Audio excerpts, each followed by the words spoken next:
విజ్ఞానం వర్ధిల్లాలని పిడికిలెత్తరో జననం జన అజ్ఞానం తొలుచుట కొరకో గాజై భీమని గుంతెత్తి నినదించాలో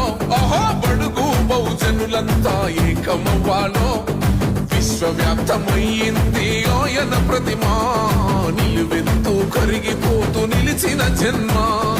అడుగడుగున జాతి కొరకు కోరినవాడు పీడిత జన కోసలనే తరిమినవాడు